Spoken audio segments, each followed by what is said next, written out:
So that was already one major issue. And in 1952, by 1952, 1 out of every 4 Israeli citizens was a Holocaust survivor.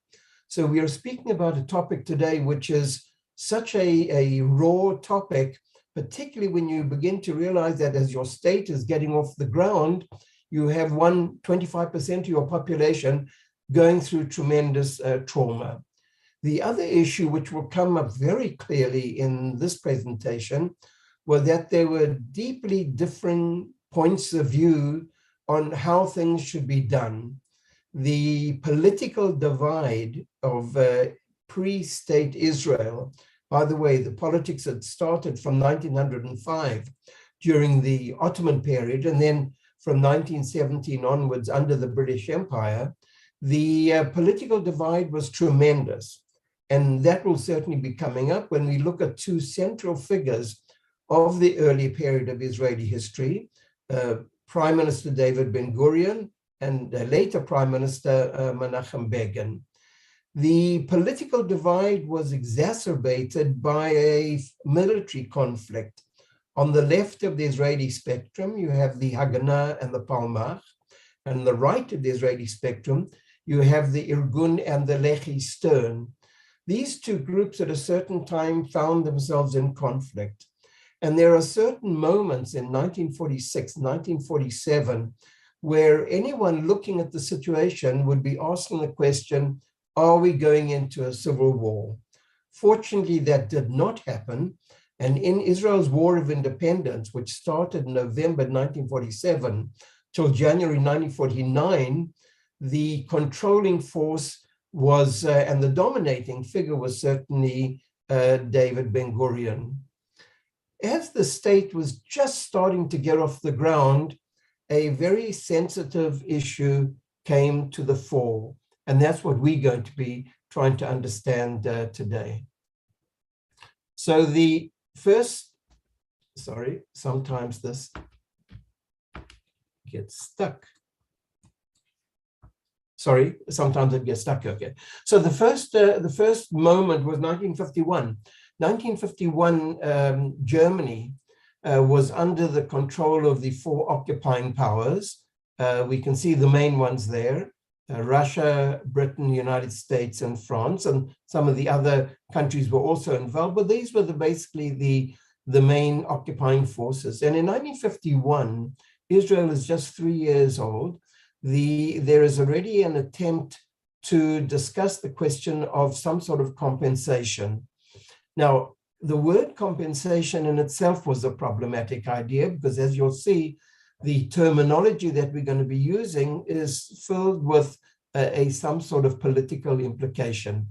The idea really was, as far as the state of Israel is concerned, was now Israel was going to absorb a large number of people, and it was expected that there'd be some 500,000 Holocaust survivors who would be coming in, and either to Israel or to other parts of the world.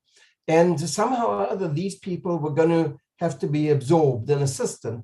By the way, this was not only the case for Israel, but this was the situation for the many Holocaust survivors who had gone to other countries of the world, including obviously the United States.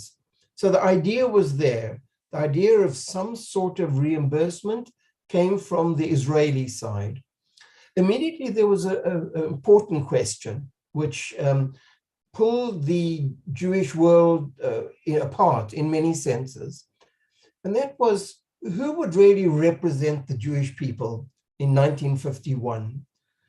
Clearly, the Zionists were convinced that we now had a Jewish sovereign state. And so therefore the Jewish sovereign state should be the representatives of the Jewish people. But there were those even in Israel who asked themselves, what is Israel? We were a smaller country, tiny country than we are today, so very small population. And maybe the American Jewish community should be the spokespeople of the wider Jewish population. Very, very tense discussion, which comes up in terms of the bottom term that we see here on the screen, and that is the Israeli word shilumim. Shilumim stresses payment, not compensation. Now, someone might say, well, that's just a matter of wordplay, but it's actually a very, very important issue, as you see. The question of how the Jewish people would somehow or other be reimbursed was going to once again dominate the public discussion which Israel went through. The issues moved very much as a result of a partner on the other side, on the German side. A gentleman who, as time goes by, is being looked at in many, many different ways. And I will try and bring up the multi-leveled arguments in terms of Konrad Adenauer, who was the chancellor between 1949 and 1963. Adenauer had some issues which were very favorable to him being the central negotiator on the German side. Firstly, he certainly wasn't a Nazi.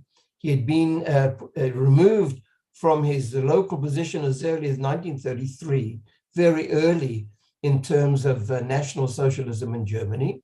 He had been persecuted. In fact, in 1944, he'd even been in a concentration camp.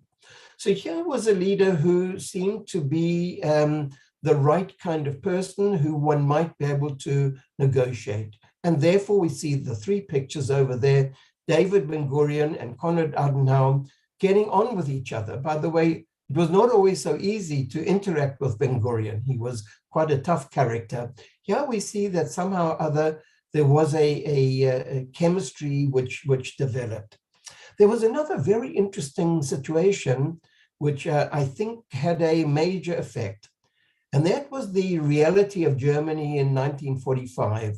Firstly, Germany within a very short period found itself divided between West Germany, the friend of the Allies, and East Germany, the friend of the Russians. Also, we have in the middle the divided city of Berlin. So Germany is going through tremendous change. As a result of the important Marshall Plan, West Germany did two things which were important from an Israeli perspective. Firstly, they developed very rapidly economically after the country had essentially been destroyed. Within a few years, they had a viable economy. This was certainly the case with West Germany, not so with East Germany. Konrad Adenauer grappled with his own kind of feelings. On the one hand, he speaks about, and we'll look at some of his words, he had no doubt regarding the responsibility of modern Germany for Nazi crimes. The question is, what is responsibility? In terms of his role as a chancellor, the kind of top person like the former Angela Merkel, very central kind of person, chancellor, he was committed to the idea of reparations. Exactly how he understood it, we'll see coming up again and again. He recognized the state of Israel. We must remember we were not quite sure in 1947 with the UN partition plan whether the majority of the countries of the world would even recognize the right of the Jewish people to create a state. And he himself felt that the state of Israel would be the main representative of the Jewish people. This led to a suitable partner, but a complex partner, because however one looked at the situation in the period that we'll go into in a moment, 1951 onwards, we are talking about a German.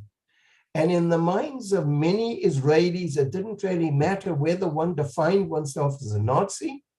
The fact that one was a German, by definition, said that you were the enemy and you would try to destroy our people. So here we're going to have a population, a very raw population, where, as I mentioned, in 1951, 1/4 of the people in this country, the citizens of Israel, look at the Germans, and as Holocaust survivors, they look at the Germans as the enemy. In September 1951, Chancel Adenauer makes a speech, and this gets us towards the very important reparations agreement, which eventually comes about. And in it, his important speech, he says the following: the government of the Federal Republic of Germany, and with it the great majority of the German people are aware of the immeasurable suffering inflicted upon the Jews.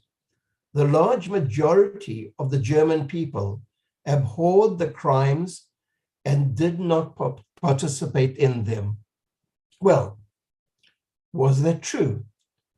As we look at German history over the years, we'll find there are many contradictory kind of concepts in terms of this particular idea. Firstly, were the majority of the German people really aware of the suffering upon the Jews during the Holocaust and after? Secondly, had the majority of the German people abhorred the crimes while they were there and did not participate in them? So this very statement in September 1951, where on the one hand there had already been established a comfortable interactive relationship between Prime Minister Ben-Gurion and Adenauer himself, this issue as the Israeli population and Jews in the wider world were listening to it, asked themselves some big questions.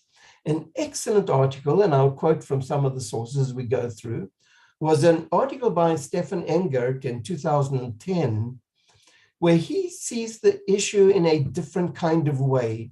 And here we can already see the sharp differences of opinion between Adenauer's very kind of supportive, sympathetic, empathetic attitude to Israel and an historical analysis. And Engert says, Adenauer's primary aims were to restore Germany's image and to re-establish economic, political, and military ties with other states, in particularly the United States. Here we see two sides of this dilemma. Did Adenauer and the German leadership and the German people really go into the agreement willingly?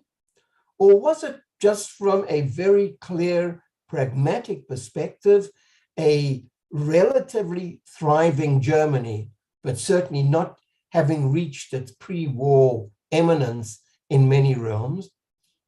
Did they really see this as a good way of getting things going? The wider historical perspective, and a great deal of material exists, written by historians in the 1950s until today, the majority of the historians who've looked closely at this issue would say that really Adenauer, to him we should be grateful because he managed to get the political support in Germany. And as we'll see, this was not necessarily the viewpoint of the majority of the German population. Where was the Israeli public?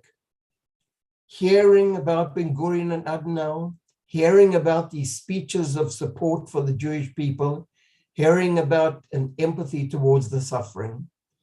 We see that very quickly coming into the public arena was the term blood money, very powerful term.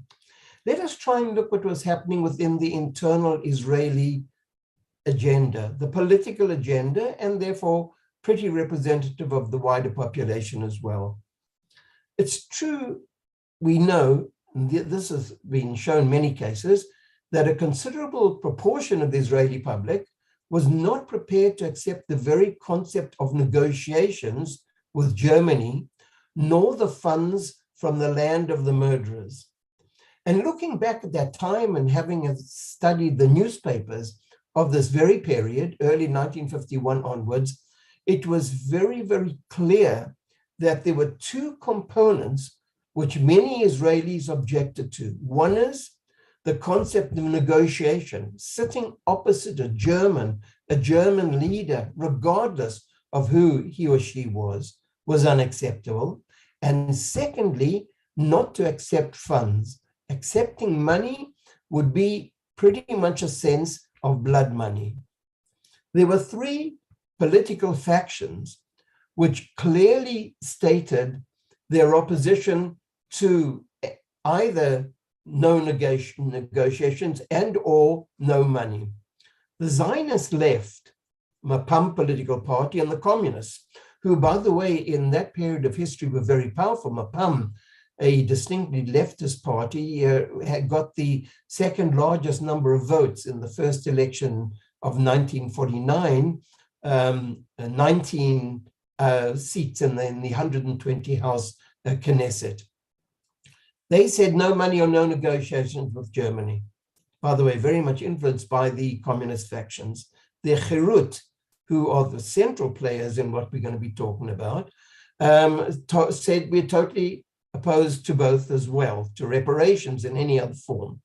The religious and the ultra-Orthodox were more nuanced, favored the payment of reparations, we want to get the money, but opposed to negotiations. And in March 1951, and we're going to see this for a period of over a year and a half, there begin mass demonstrations throughout the country. March 51, a demonstration of between 30 and 50,000. Now, today in Israel, obviously, we have very large, much larger demonstrations. Funerals of ultra-Orthodox leaders go into the hundreds of thousands. But this particular figure of a country just being formed, people who were standing against the government of David Ben-Gurion, immediately started to shake the society. Immediately after that demonstration, Menachem Begin, the leader of the Herut party, which afterwards became Likud, called for an economic and moral boycott of Germany. This was going to be, we don't want any kind of connection. Don't let us have to deal with you. We cannot deal with you. By the way, we have to understand Menachem Begin came from Poland originally, and many members of his families had been wiped out during the Holocaust. It got to a very dangerous situation. Dov Shelansky, who later on became an important Knesset member, in October 1951, carried a bomb whereby he intended to detonate it in the Israeli Foreign Ministry. If this didn't have the sound of civil war, I don't know what it would. The events that were going to move from Tel Aviv to Jerusalem are seen in this picture. This is the first Knesset. It's a long, different kind of building from what later on became the Rothschild supported Israeli Knesset. Downtown Jerusalem, King George Street. Any of you who've traveled around Jerusalem may well still recognize this is the King George Street coming down here. And here was the entrance, a very small entrance, a very modest building to the Israeli Knesset. January the 5th, 1952, Menachem Begin, having been a central person for at least a year, brings 10,000 demonstrators out to the street. And the report says some are holding a Torah, some wearing a yellow star, some in tears. And as the reporter writes, heard the 10,000 people heard words that had never been heard before in the young country. Here I have to emphasize, we're talking about a country about 3.5 years old. And Begin, this very, very powerful orator, a charismatic person, says the following: I'm warning you, Mr. Ben-Gurion, he cried out. I'm warning you with the people as my witnesses. If you dare do any such thing, that's accepting the treaty, note the conclusion that every Jew will be permitted to draw. If such a thing is acceptable in Israel, anything will be allowed in the state of Israel. Now, Israeli democracy was very fragile and very new. Many of the people in the country didn't really know what democracy was. Here we're beginning to see that laws and government decisions perhaps have no role. There will be a turning point in the country's history if the agreement is approved. It's time for Ben-Gurion to be judged by the people for all his crimes. And then he says something which shocked the audience. Our people will not pay taxes anymore. I think we all understand that these are not just words. These are a tremendous threat stated by a man who had suffered himself and was totally convinced that if David Ben-Gurion, the prime minister, had his way, it would essentially be the end of the kind of society which he wanted to see. January 1952 starts mass demonstrations. The picture that we see over here was outside the Knesset building. You can see that this is the background of the Knesset building. And here we have, in a very small space, I mean, it isn't a large arena or anything like that, but in a very small space, there are 15,000 demonstrators. And Menachem Begin makes a speech in Zion Square, just a little bit down from the Knesset, and then these people move up towards the Knesset.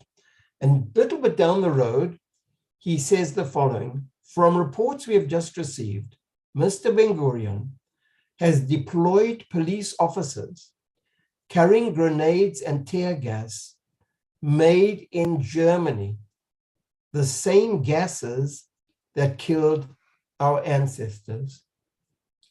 And he called for mass action. The 15,000 odd people walk a short distance up to the Knesset, start throwing stones, glass is broken, tear gas is thrown inside. There's a member of Knesset bleeding, he needed medical attention, and some 100 police were injured. Interestingly enough, some of the police were themselves Holocaust survivors. 400 people were arrested. Then, at that same time, Menachem Begin, a member of the Knesset, goes into the Knesset. And in the Knesset, he makes a speech which seemed at that very moment as, where are we going? Where will our country move forward? Facing the prime minister, he says, half of the employees at Adenauer's foreign office are members of the Nazi party. A point which is not totally incorrect, by the way.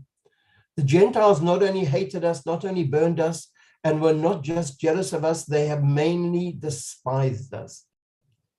And then he says, looking at Ben-Gurion in the eye, you have prisons, concentration camps, military, detectives, guns, and machine guns. This is unbelievable.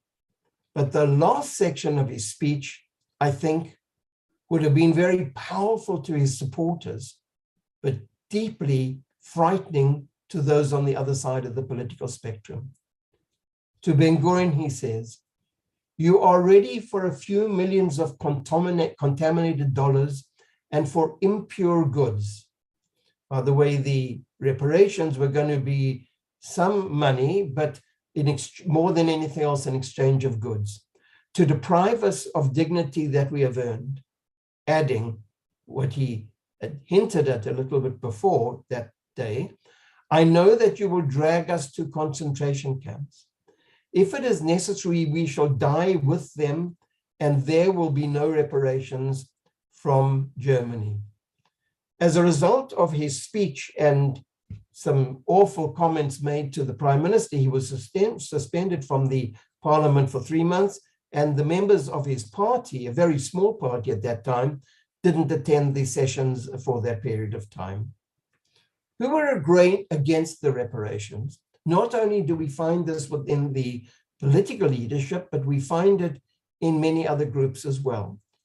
Although these just seem to be, set of committees and things, one has to know that this touched the core of this new country. Firstly, there were Holocaust survivor organizations. Holocaust survivor organizations formed very, very quickly in the country, trying to deal with the masses of different issues that these people, having been through terrible traumatic periods, there were a number of these organizations, and they were out.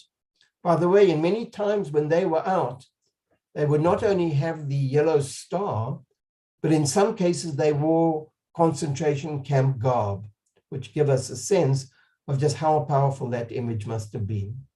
There were then students' committees, a special committee formed for the against the forgiveness for Nazi crimes. there was a very important action committee of writers and public figures. Some of the best known people in Israel, academics and writers and intellectuals in Israel have played a very important part, particularly in the early years of this country. They were out there protesting. And then there was a much broader committee to oppose negotiations. Important, not speaking about reparations, not speaking about money, but speaking about the very concept of negotiations. Jacob Tovey, in an article which came out fairly recently, speaks about what he believes to be the other part of this particular issue. Groups against reparations felt direct official negotiations between Jerusalem and Bonn would do significant damage to the Jewish people's sacred boycott against the Jewish people. Here, it isn't just a political act. He uses the concept of sacred boycott, very powerful kind of language.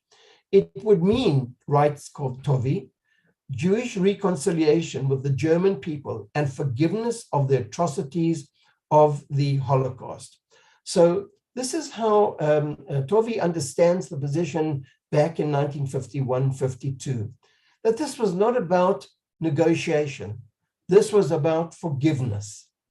And therefore, we begin to see that the multi-level issues which the population is finding itself in goes from negotiations to money, to reconciliation, to forgiveness. This wide range of issues in a country that even today, I imagine that these kind of thoughts would be very, very shocking. But certainly at that particular moment of Israel, with its very, very fragile democracy, these issues must have dug deep into the wider population. I must say, on a personal perspective, I wasn't in Israel at that time. I arrived one day before the Six-Day War.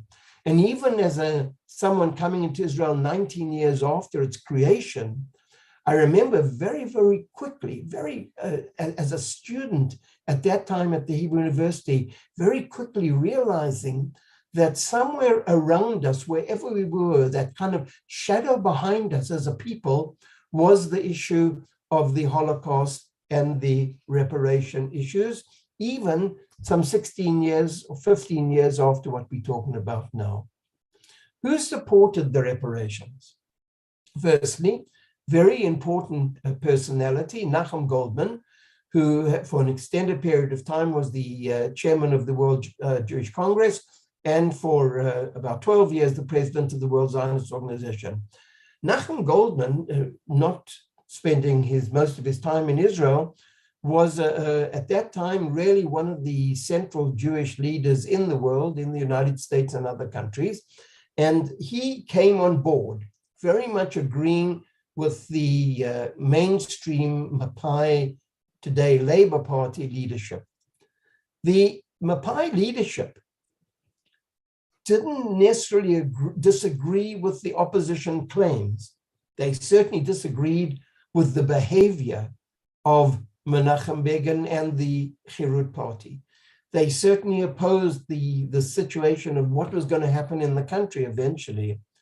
But there was another perspective which we have to realize in the state of Israel. Allow me to backtrack just for a moment. 1945, at the end of the Second World War, where the country was still not sure that it would ever become the state of Israel, the infrastructure was extremely undeveloped. The British government was the mandatory government. It wasn't a colonial government. It wasn't a government which even perhaps expected that they would be in control of this area for all the time. You know, the British Empire had different attitudes towards different parts of the world. And in terms of what was then Palestine, the idea that this small country would necessarily, would necessarily always be under British control was up for question. I think many of the British leadership were not convinced that Palestine would be part of the British Empire, as India, for example, had been in the earlier period. But the infrastructure was poorly developed, and what really existed here, almost no natural resources.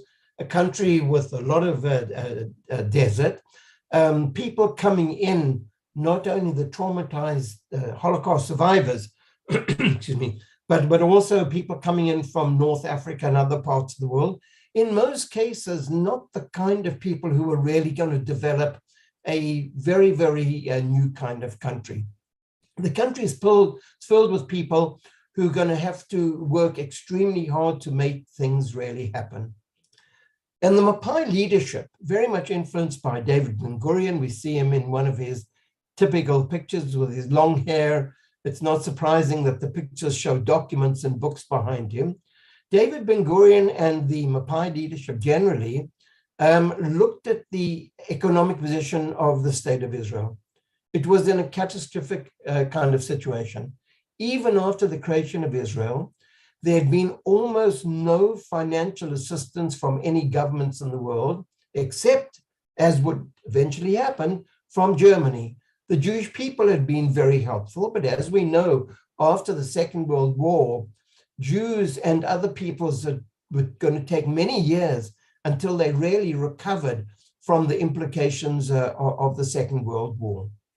And therefore, the Mapai leadership was very much looking at a practical concept. How do we need money to get this country off the ground? We need money so we can absorb the refugees coming from various parts of the world. We need money because although we've just had a war between November 1947 and January 1949, it's very likely that we're going to be as we're in a conflict zone, we're going to have some more wars, unfortunately, in the future. And they stated this should not be interpreted as atonement for sins that could never be forgiven. So they hadn't taken a totally different position from the anti-reparations group, but it tried to say there is here a very important economic component. In the vote in the parliament, very much as a result of the dominating personality of David Ben-Gurion, 61 against 50 members of Knesset supported the proposal. A fair number abstained. Avi Shalom, who wrote what I think is one of the remarkable biographies of Israeli leaders, and we've had some interesting Israeli leaders, gave a fascinating description of how he believed the two leaders that we see here, David Ben-Gurion in his study, and Menachem Begin, as he would often do, relax in this comfortable chair. There's a Begin Heritage Museum here. The chair, similar chair is there, and we see him here reading a book, as he was a very tremendous reader. Avi Shalom says the following. I thought this was fascinating. Begin thought about the victims, while Ben-Gurion thought about the survivors. Begin sought to restore the national honor and memory of those who had perished, while Ben-Gurion looked to the future. And then there's a coming together.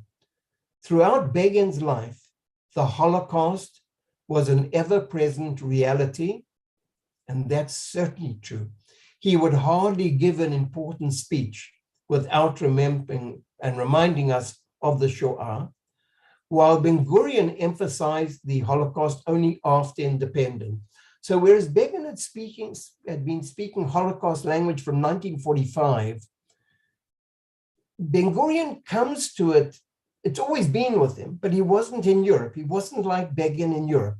He had already been in Israel from a fairly young age, and he had imbibed within himself the essence of the Jewish state in the Middle East.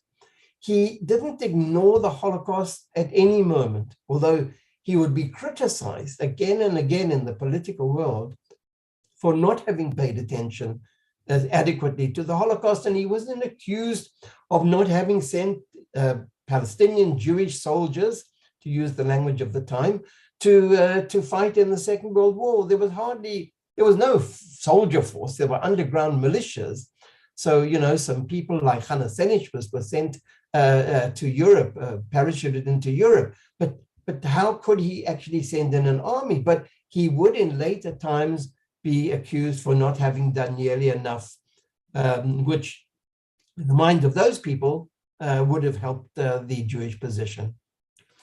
The other figure who was extremely important was the foreign minister Moshe Sharet, who made the following speech at a Mapai meeting, and I quote it somewhat in detail. It's much longer than you see here, because I really do think that this gives us a sense of the deep thinking. Moshe Sharet, he reminds me in some ways of as like Abba Eban, two of our most famous foreign ministers, deeply sensitive people, and their speeches are always remarkable, well prepared, in trying to deal with this issue of the reparations with Germany and realizing the tremendous opposition, made a statement which I think was extremely honest. And I just by chance was listening to a Zoom session yesterday evening where the presenter, speaking about the creation of the State of Israel, defines the activities of these two gentlemen in this crucial period of Israeli history, Moshe Sharet and David Ben-Gurion. He described them as playing a very important and powerful role, understanding, to use his words, the narrow time spread that it seemed to be that we had in the State of Israel. At that moment, Adenauer was on our side. Would he stay on our side? Would those Germans who supported the idea of reparations carry on supporting us? And we just have to put one other thing into the salad bowl, and that is to remember that Germany had gone through deep crisis. And many Germans couldn't understand why for a moment they should be sending their money to this little country, Israel, where in some cases, Dresden and other cities had been totally devastated, and they were going through a period of rebuilding. So timing here was important. Sharet notes at the Mapai meeting, the central meeting of the governing party, small minority of Germans are in favor of the planned agreement, much as some of the later historians recognize. For Adenauer and his group, this is a moral issue. He is convinced that he is accomplishing a great historic deed that will guarantee him an honorable place in the history of humanity. Adenauer is also confident that the Jewish people wield enormous power and influence in the world, and thus by paying reparations, he is paving the way for gaining numerous benefits for Germany.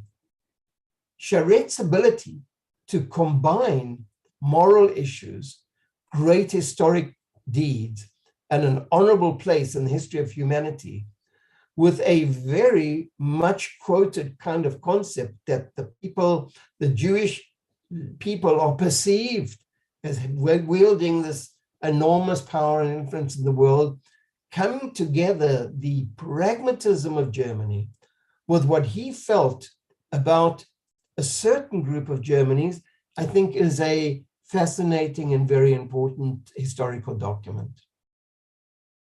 What goes on? What is the reality of what's happening? September 1952 and on to the final period of the agreement, and I'll just take some small components. They sit down in the agreement in September 1952, which is signed by Moshe Sharet, Menachem Goldman, and the Chancellor. That's the first stage. It then has to go through a slow and very complex period of being ratified. And in March 1953, this remembering it's almost 2 years between the uproar within Israeli society, the agreement is ratified. It's already been agreed to by the Knesset.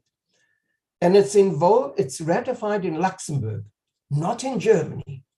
People said again and again, we would not sign this agreement in Germany, which is kind of what one wouldn't normally expect if one would speak about a peace agreement.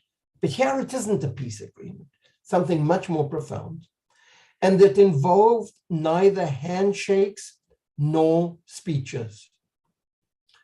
This was the stage of discussing the money, the eventual figures, which I'll come back to later. To deal with this particular very complex situation of allocating money, by the way, which be an ongoing process. It did not end in 1953. The Jewish Claims Conference was set up with 23 Jewish organizations. And here we see the actual ratification of the agreement. The process afterwards is fascinating. 1957, the chairman of the Social Democratic Party gives a public speech in Israel. By the way, there was always tension. Whenever a German leader on any level came here, the question, having seen some of the physical threats that we mentioned earlier, either the potential bombing of the foreign ministry, or there was even an attempt to put a bomb on a German cargo ship in Haifa. In both cases, the people who had these bombs were caught. But this was giving an idea of kind of the dangerous situation, what's going on. But besides the 1957 speech, which is just a speech, was that in 1957, there was a secret arms cooperation where light weapons were given to Israel. 1959, the situation blows up as we see in the red. Israel sold grenade launchers to Germany. This led to a massive explosion. It felt very much like we were back in January 1952. Flood of demonstrations, mass demonstrations, leaflets, placards, 3 days of motion-packed Knesset debate, and I can assure you that when we use that expression, we know what we're talking about. 1960, another very important event, Adenauer and Ben-Gurion discussing a large German loan for the desert, Negev, actually for a nuclear reactor.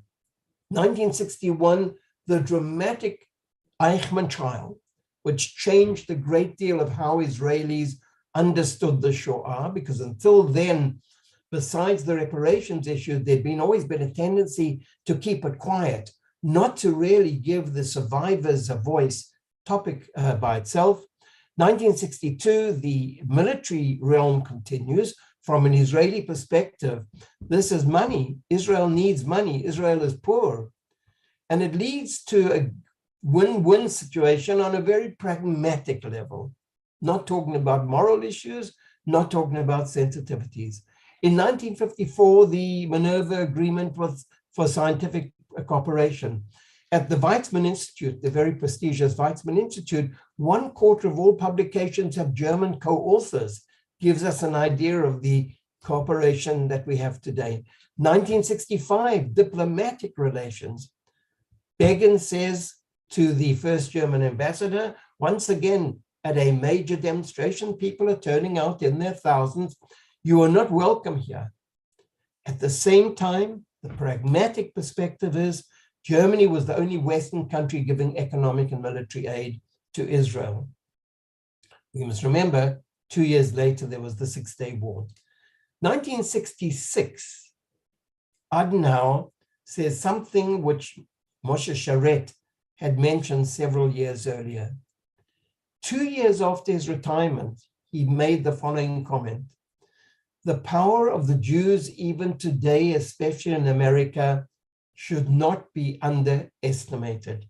This gives particular strength to what Moshe Sharet told us a little earlier. 1968 direct flights, and I think what one cannot ignore, with all the perspectives that I deal with and try and grapple with, the reality that by 1920 a total aid of $80 million had been the reality that Israel found itself in. The very last slide that I have is the questions that remain.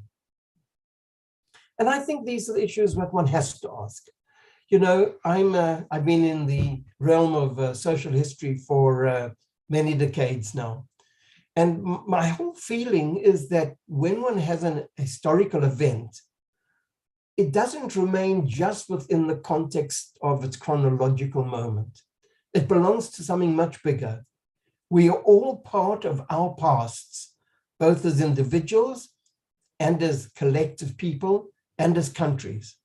And I think because in this particular case, we're talking about an event which seemed so delicate that could have pulled the country apart, that was so painful for the people, regardless of which side they saw the solution to the reparations issue, I think we have to ask until today the questions which I believe still remain. And just quickly to go through them, did Menachem Begin introduce dangerous language into the political arena? If you listen to Knesset debates until today, it's shocking. Was David Ben-Gurion's pragmatism acceptable?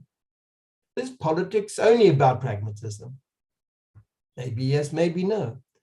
Did Konrad Adenauer manipulate Israel? Sharet says he had two sides. One, a moral responsibility and his desire to have a place in the world. And the other, well, the Jews are good to know, and that can help Germany as well. Who represents the Jewish people? Going back to the early period, Mr.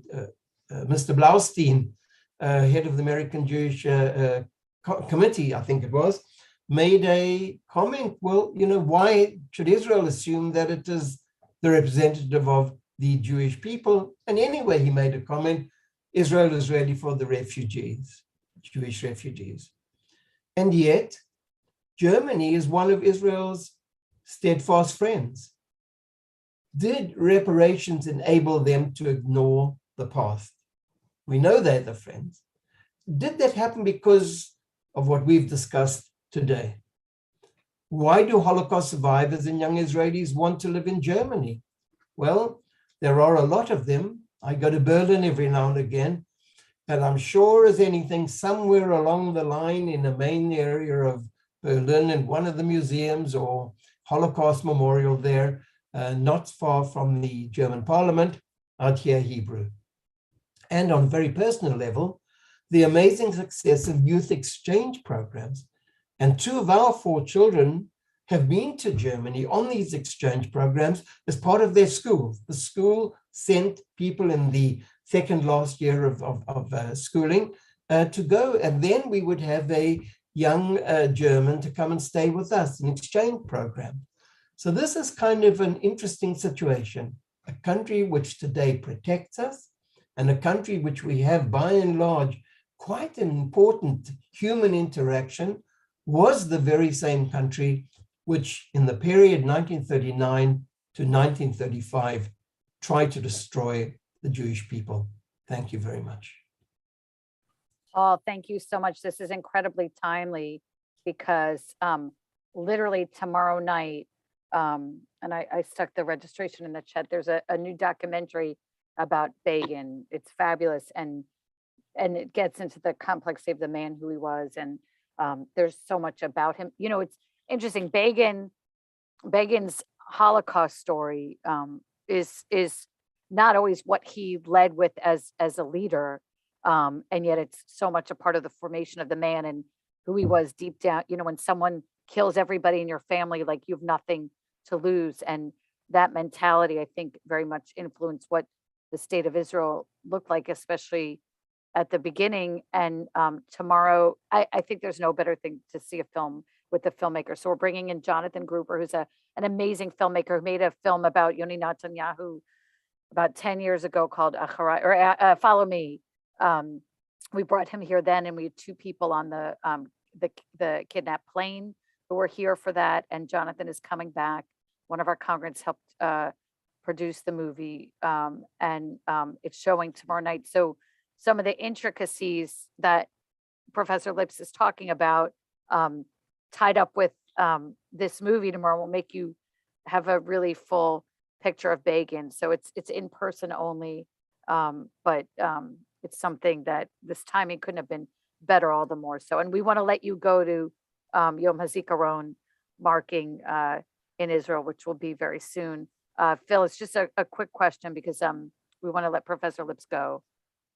Oh, okay. There's FAU is having a speaker talk about that Begin. The prime minister was the one who sent the bomb to Adenauer. Has that been something that's popular, thinking that way? The bomb was actually sent to there was a problem with an attack on Adenauer and a threat to the Israeli foreign ministry. In both cases, there were possible attacks. So that's been dealt with a great deal. They were punished. I mean, one of them was in jail for a number of years on that kind of situation. By the way, Menachem Begin himself always opposed that kind of behavior. It's true that members who supported him were involved in this violence, but he said again and again, and one of the interesting things about Menachem Begin is that he was a tremendous legalist. He believed in the supremacy of the Israeli Supreme Court in a most remarkable way, even when it made decisions against him. And I would add one other point about Begin while we're on the topic, is he was the man who signed the peace agreement with Egypt in 1979. So I think the interesting thing about what you're going to see in the movie, and tied up with your question, from this very different kind of personality dealing with Shoah in the early 1950s, by the time we get to the 1970s, he's clearly looking at the world in a different way. And I think that in itself would make this particular movie that you're going to see as being quite a remarkable moment for all of us. Yes. And we actually, during COVID, viewed the Golda Meir movie, which is very sad, the lost interview with her, which really she had paved that way for that meeting with Begin. I think she died like the same week as that document. So there's so much, always with Israeli history, so much connection and palace intrigue for sure. And Paul, we want to thank you so much. This class does not meet the last Tuesday in May, just a reminder. So we have 3 more sessions with Professor Liptz. We want to thank Jake, our producer. Paul, it's always fabulous to learn from you. And thank you, everyone. And we'll see you next week. Take care. Thank you very much. And in 3 minutes, it will be the siren. So I'll be going.